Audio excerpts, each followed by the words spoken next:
Hello, Market Irish Football Fan TV. I am delighted to be joined by Mariam Karabi from At She Scores Bangers. She's going to be here to give us a lowdown on the Canadian team for Match Day 2, Republic of Ireland versus Canada in the Women's World Cup. Mariam, how are you today? I'm great. Pleasure being here. I'm super excited to talk about Ireland, Canada. Definitely going to be a fiery match. So, yeah, super pumped. Talk to me actually about kind of what you do, and I know we had a little brief chat off air there, just kind of the Yeah. inspiration behind your name. So tell us a little bit about that and kind of when you started doing what you do and stuff like that, so, and where people can find Yep. you, of course, as well. So I run the platform She Scores Bangers. You will probably see that either on YouTube, Spotify, Apple Music, all that kind of fun streaming platforms. I'm also active on Twitter, covering a lot of the women's game, the major leagues, and a big highlight on the Canadian women's national team. And actually, a fun story about my name is when I launched the platform is it was right before the Euros kicked off, and it was when the World Cup qualifications were going on. And I'm a huge Katie McCabe fan, so obviously when you're a huge Katie McCabe fan, you do often see a few bangers here and there because that's just part of being that's part of the experience, right? And I think it was the Sweden game in their qualifications route where she scored a goal. It was outside of the box. It caught a small deflection, but it was a banger outside of the box. And a lot of the headlines were, Katie McCabe only scores bangers. And when I was a little bit stuck on what to kind of name my platform, I was like, this is perfect. So I think Katie McCabe played a massive role in helping me name my platform here. So she scores bangers is massively um, inspired by the woman, the myth, Katie McCabe herself. Yeah, I'd say she'd be delighted now if she hears this. But yeah, we've both played a game each now. In terms of Canada and Ireland, Yeah. Ireland obviously suffered a defeat. With Steph Catley's penalty.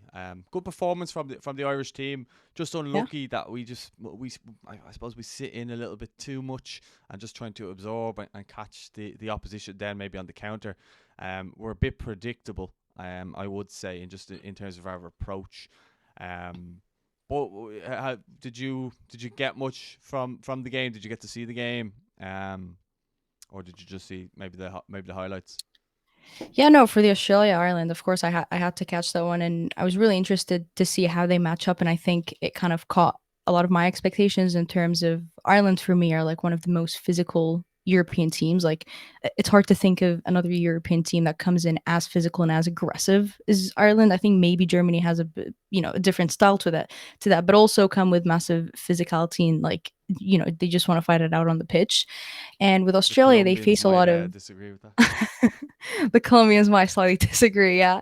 But with Australia, obviously they're in the Asian Cup, and so a fair amount of their friendlies or the nations that they come up against are totally different to European opposition and specifically different to Ireland. And so, when you're going up against the likes of Korea, China, X, Y, and Z, they're a lot more technical teams. They're not really engaging in physical battles. And so for Australia, they were going up against a slightly different nation. They were going up against a European nation, but a very special and unique European nation, almost like a CONCACAF nation with how physical they can come up, on the pitch.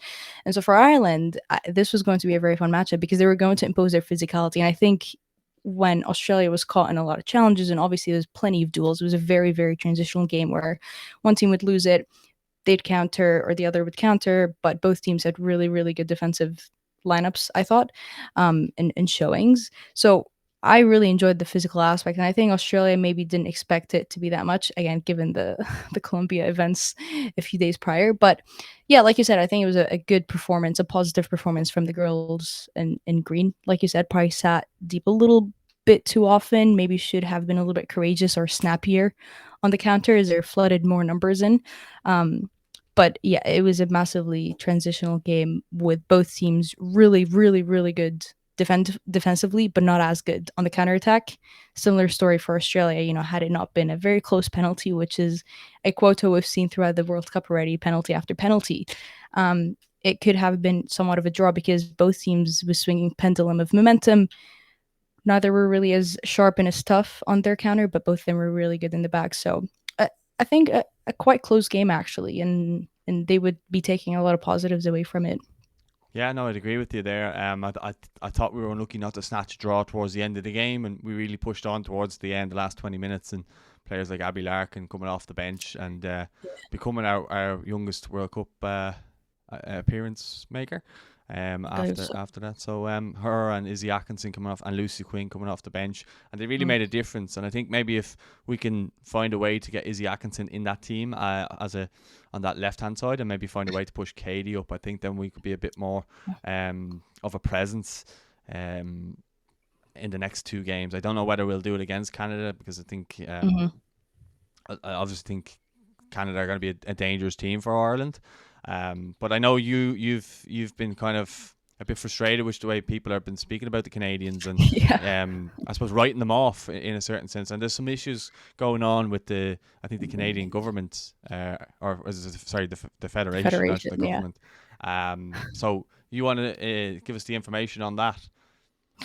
Yeah, it's been quite a frustrating, really few months, and even I'd say the last 2, 3 years with the Federation. It's unfortunately, our Federation has had a very terrible history and continuously underfunding and undermining our women's national team, despite them continuously appearing at the World Cup, Olympics. I mean, really, there hasn't been a major competition we've missed since the early 2000s, late 90s.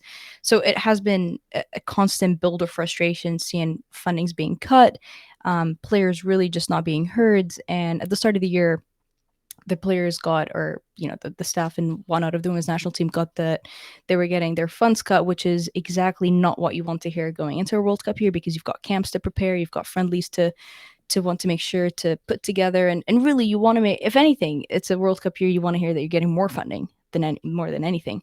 And we had one of our players, Janine Becky, who you might be quite familiar with, played for Man City a few years back, or just last year actually, who was at the men's World Cup in Qatar as a pundit. And so she was taking a lot of that experience, seeing how the men were being treated in terms of just the luxury that they were given by the federation, the amount of staff, the equipment. And she kind of saw that and was like, wait a moment, our men's national team here haven't been to a World Cup in 36 years, and they're getting pretty much everything that we never got when we've continuously qualified for our World Cup. And so those concerns were also voiced in terms of there's a clear issue with parity, and the players said, well, you know what, we actually want to fight for our rights. And it wasn't even, they weren't really asking for equality, it was more so for equity. Give us what we deserve, give us what we have shown you we need to prepare. And so going into it, there was the She Believes Cup, the friendly tournaments in the US. And I think it was like a day or two before it kicked off, the players said, if we're not able to set our bargaining agreement or anything to figure out how the funding is, we're striking. And the federation said, you're not striking because we are going to threaten to sue you, which again is quite ironic that they can't fund them, but they can't sue them. It's like, come on, get it right. And so obviously the players can afford to get sued by their own federation and had to get going and playing. So the bargaining agreements are still going on. There has been a lot of changes in the federation, in terms of presidential changes, board changes. No settlement has been directly like agreed on and signed off, but some short agreements, like again, have been presented just so that the players are able to go to the World Cup. So it has been a very, very frustrating year in terms of the players obviously just not being on the right mental state, and also is given light that they haven't been paid for the entirety of 2022. So any friendlies or any game that followed the Olympics after they won the Olympics, they weren't paid for.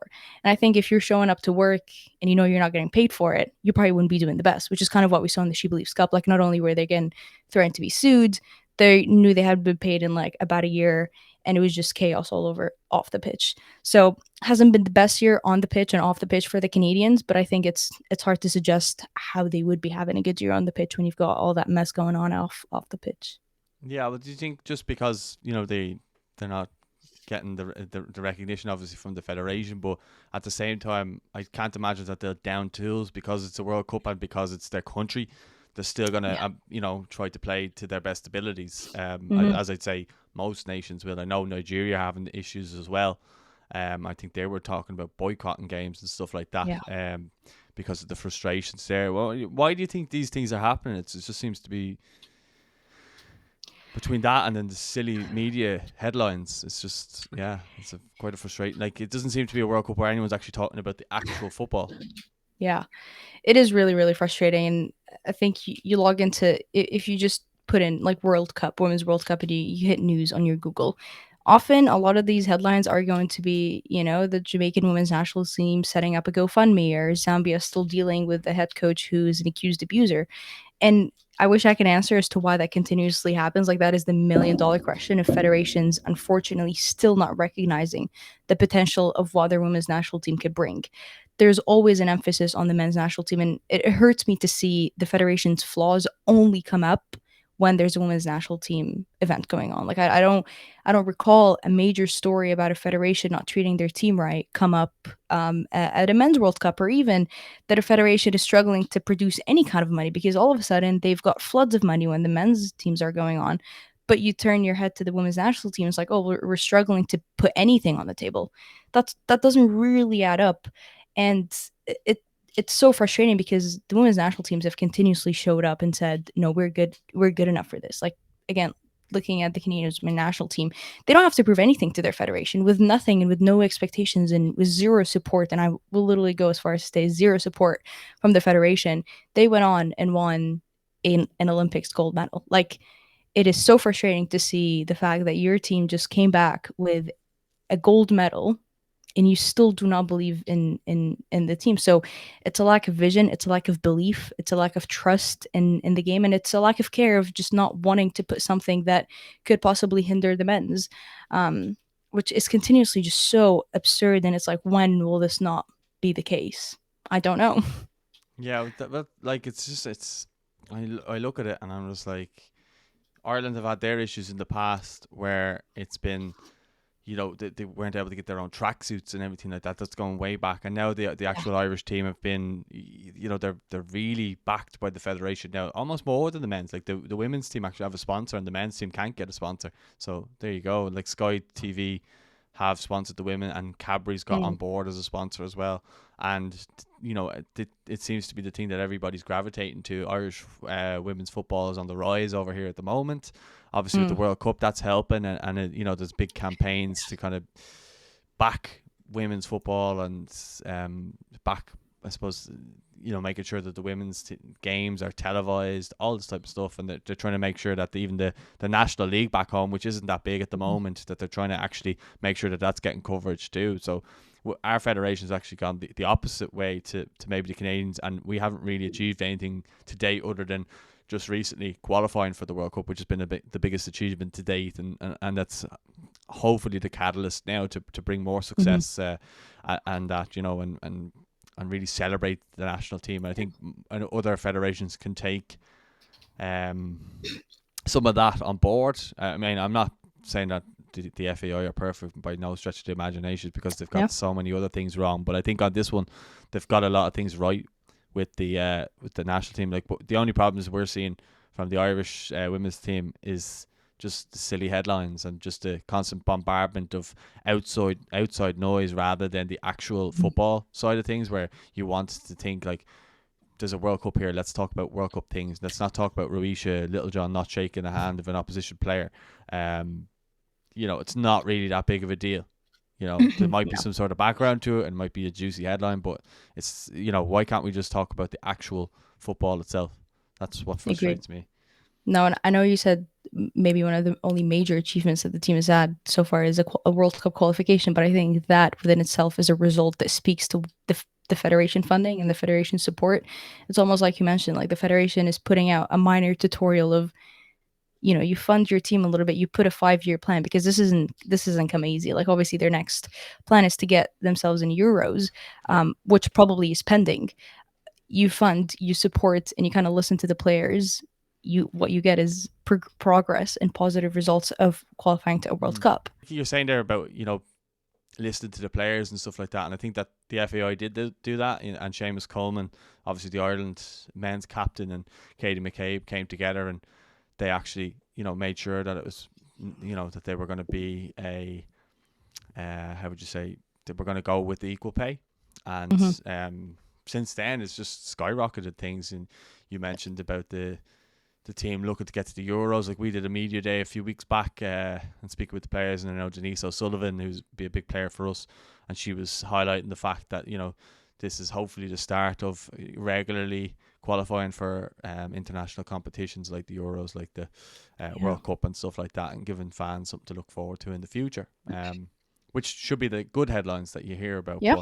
But unfortunately, as I said, between the Vera allegations and then now Ruisha, I thought actually she handled it well, Vera, in terms of saying, look, whatever, I don't care. I'm proud of Ruisha's performance, and that's the way to handle it. Just brush it off. Mm.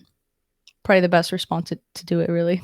Yeah, I suppose, Miriam, from a Canadian point of view, you'll know best of who Ireland should be fearful of, and who your kind of players are that you are predicted to perform well, and who do you think is going to have a good World Cup, or who are you predicted is going to have a good World Cup for Canada in this World Cup? Yeah, I think a handful of players that can have a pretty solid competition and rise into the competition. But I want to put a major focus on Jessie Fleming, who I knew, or we all know, sat out against Nigeria because she picked up a calf injury from the pre-camp, and it was a precautionary move not to just play her against Nigeria and kind of make sure you want her for the last two games with Ireland and Australia. So with Fleming back in, I believe she'll be starting in the starting 11, and that will likely drop Christine Sinclair. So your midfielders are, I assume, again, the midfielders are going to be Fleming, Grosso, and Quinn, who Grosso has been on incredible form. She just got named the Serie A Midfielder of the Year. But with Fleming back in, we won't see that disengaged chemistry that we started to see when Canada was falling behind or when Canada was slowing down.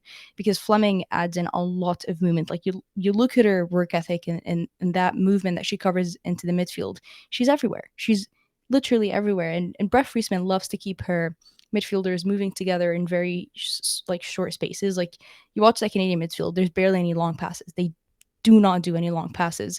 They love to keep it short, simple, kind of move as a unit together, which is just how they play.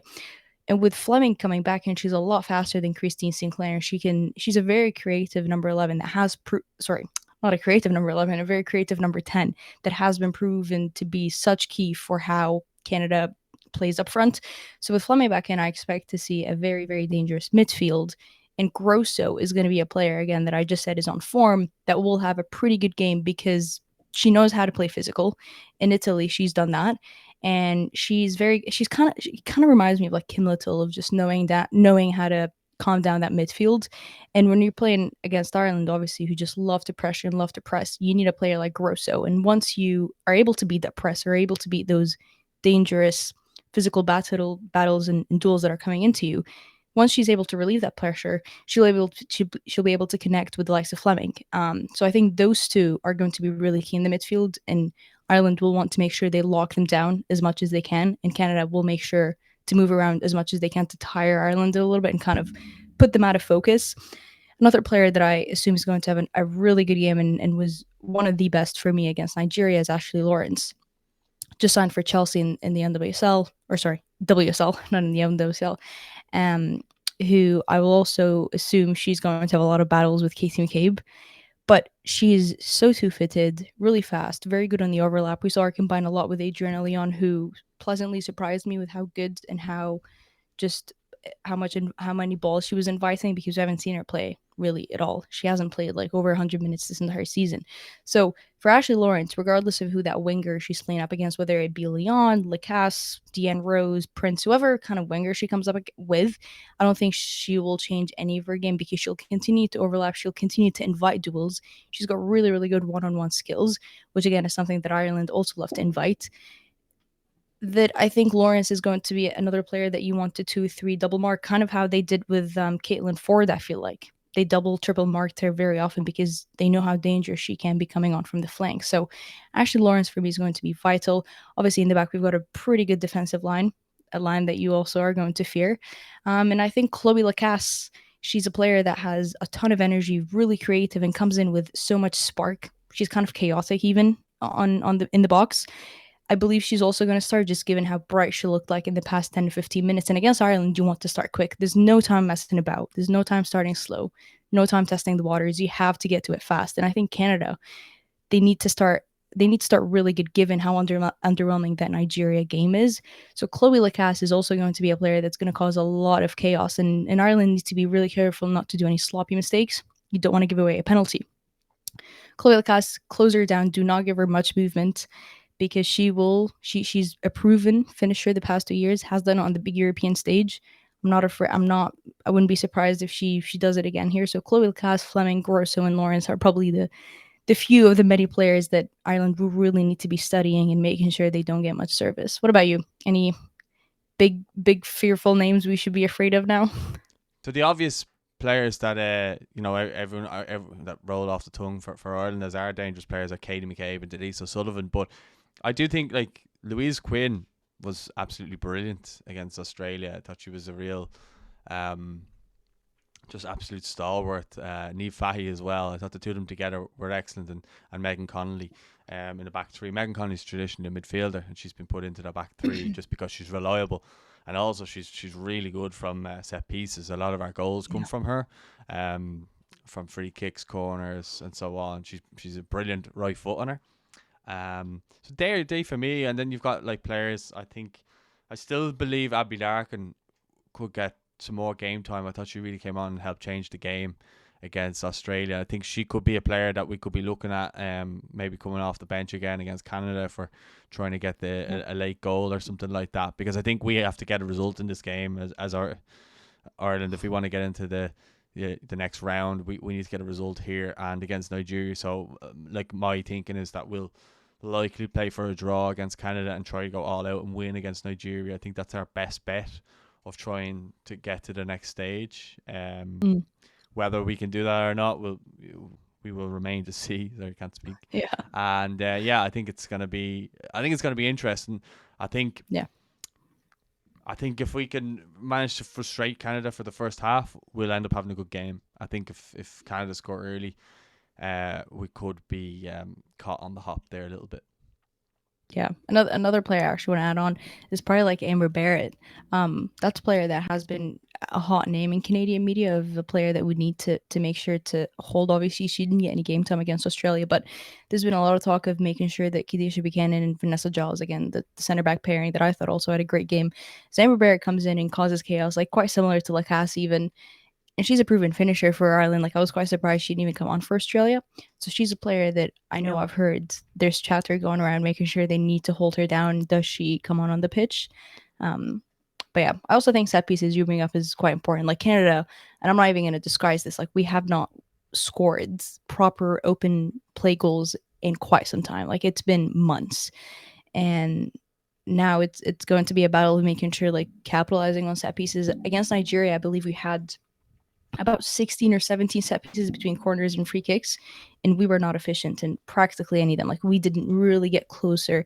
It wasn't a moment of like, oh, we just scored. So for set pieces, like this could be the fine margin between Ireland and Canada. Like you mentioned, Ireland's quite dangerous on set pieces because they've got incredible players with deliveries, and they fight for it in that huddle that they're trying to catch the ball. And I think similar to Canada, and maybe like something that I'll actually mention with Fleming coming back, she's usually our delivery person. Like obviously Janine Becky's the number one. She's out with an ACL injury. That second role or second person would have been Fleming. Fleming was on the pitch, and that could have been something that I don't think the camp really addressed of who's going to be on set pieces. Maybe they just didn't think they were going to get 17 set pieces and you needed to get 17 deliveries in and try to hope one of them goes in. So with Jessie Fleming coming back in, I also think we'll be a little bit more dangerous on the set pieces than we were against Nigeria, purely because now we've got a player who's not taken, like, I can't remember, I think we had a few Dan Roses, we've had Grosso, I think, take a few, but that Grosso player now, instead of being on the delivery, she's going to be in the box. She's going to be the player to score it in. And now we've got a player like Fleming with her intelligence picking out a player. So I think also with Fleming coming back in, we're going to be a little bit more dangerous on the set pieces, and I think Ireland should also be quite aware of that. Yeah, probably a battle of the set pieces. It sounds like. Yeah. Just with Amber, I think Amber's a lot better when we're further up the pitch and maybe for against a team that are maybe lesser. Amber probably come in and play like she did well against Zambia. She got her 2 goals and she was really good in that game. But she struggled to score before then. She went through a long period of not scoring. I think since the Scotland game where she got that goal, which was brilliant in Hampden Park. I was there for that myself. But she's never really been a regular starter for Ireland under Vera as much. It was Heather Payne who was really given the lone striker role. She's moved her out onto the right now, and Ciara Caruso has come in as the striker now. And I think it's just because Ciara Caruso has non-stop energy. She just runs around all day long. Maybe he doesn't have, I'm not going to say the quality, but maybe just doesn't have that, the similar quality of Finishing. finishing as maybe Amber does. But I think what she gives in terms of her energy and running around and trying to get players into play with her, I think Amber doesn't do that as much, and I think that's why Mm. she's gone with Caruso there, just because she needs someone to kind of run around and tire the opposition defense out and just be a thorn in their side. Maybe not necessarily scoring the goals, but Yeah. I think as you saw the Australia game, like we didn't really get that high up the pitch that often to cause that many threats like we obviously did towards the back end when we really went for it. But Mm. I don't think that we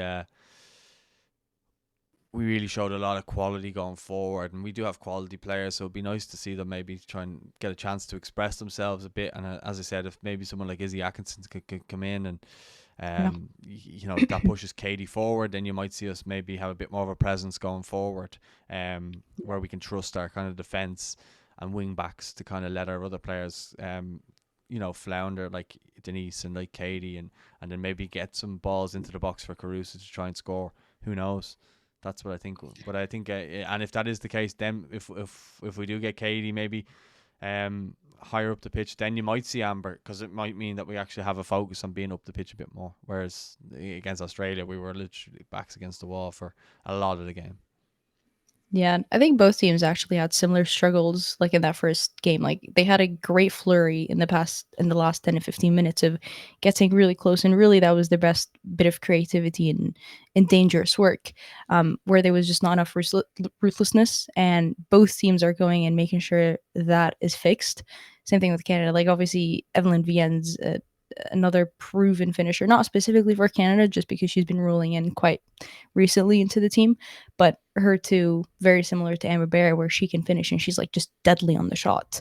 So I feel like those last 10 to 15 minutes of that game could just be absolute drama of like who's just going to get it in the back of the net. Yeah, well, who's really going to go for it? Generally, when I end these videos, I get a prediction of like a scoreline. So I'd be interested to see what scoreline you might go for. I'll let you go first, and then I'll give mine after. That's a really, really tough one. I think I think I'll address the fact that yes, Canada has not scored from open play, and I'm putting a lot of emphasis on Fleming coming back and the belief that we need to make it right. And actually, Canada does have a history of just starting up really slow and slowly but surely easing into it. I think Canada always gets a penalty, so I'm putting my money on the fact they do get another penalty, and hopefully catch Ireland in a very sloppy position in the back, and hopefully it's not Sinclair on it this time, and it's one of the Fleming or the Grossos on it. So I'll go with a narrow 2-1 because I still do see Ireland coming in really aggressive, and despite the fact that we've kept clean sheets and are known to keep clean sheets and very stubborn backlines, I just think with the aggressiveness of McCabe and O'Sullivan and the ridiculous names that you just listed, and again I do think we might see Amber Bear at the end in the past maybe like 20 minutes cracking a goal, um, where a 2-1 probably looks a bit fair to me to Canada, but you saying Ireland going after a draw probably isn't so unpredictable. But for the Canadians, they have to win this one. If they want any chance of going forward or even topping the group, they need to win this one. So I'll have to back them up and just say the Lacasse, the Viennes will come in, shock some people a little bit here and there. Fleming will be brutal. Hopefully, she's full fitness, and a 2-1, 2-1 for the Canucks. What about you? Okay. I would probably go 1-1. I think Mm. 1-1 would suit us going into the Nigeria game. Needing to win that one and just going all out. I might be chancing my arm a little bit with that one, saying 1-1, but I have to have some sort of belief as well. And I've Yeah. seen us coming up against tough teams, and we've gotten results like Sweden and Finland and these teams, and even in friendlies, like we beat Australia in friendlies last year and stuff like that. Like we have performances in us when we need to perform, and we have, like most Irish teams have, that is we have like a tough grit and determination, and we're Mm. hard to break down, and we're quite resilient. Like when we go a goal down, the team don't panic. We tend to come on strong and usually get a late equalizer. So either we score early and we spend a lot of the game defending, or we concede and we spend a lot of the game second half trying to get back into it. That's what I foresee. I could be totally wrong. That's why Yeah. football is football. So The it's going to beauty be of it. interesting. What's Yeah, that? I think it's going to be really, really physical too, because like Canada is a CONCACAF nation, like I just mentioned. Like they've got that ugly football in them because of the continent that they're in and the teams that they come up against. And Ireland is just like they love a good dirty bit of football.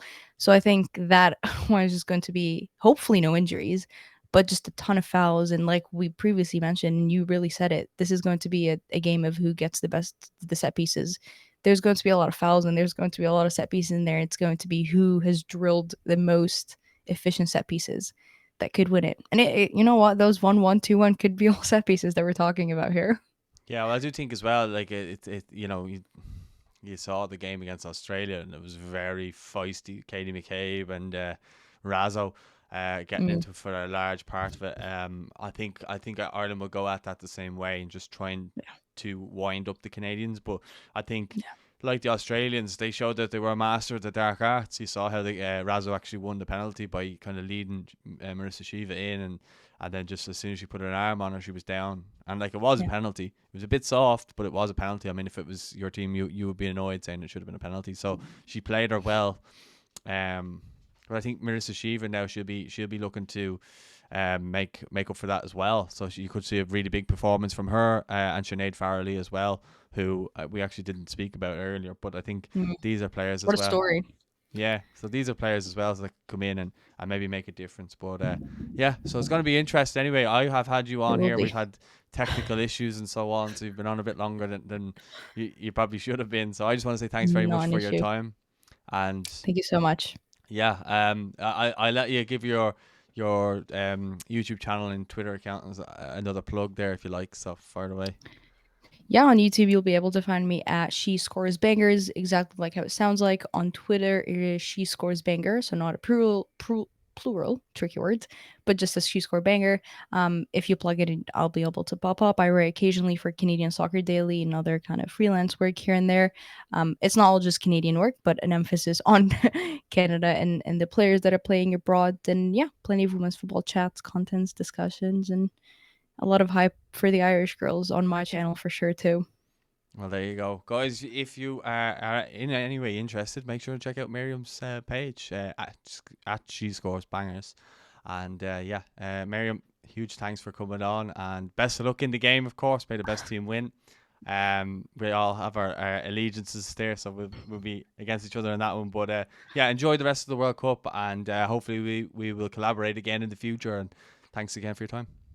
You as well. Thank you so much for having me on. Hopefully, like you said, the best team wins. No injuries, no ACLs, and I think we'll be happy chaps after. We'll be golden, as they say in Canada. There you go. Yeah, guys, if you're watching this on YouTube, don't forget to give it a like and subscribe. If you're listening on podcasts, don't forget to give us a follow and a 5-star rating. We'll speak to you all soon. Thanks very much for watching and take care. Goodbye.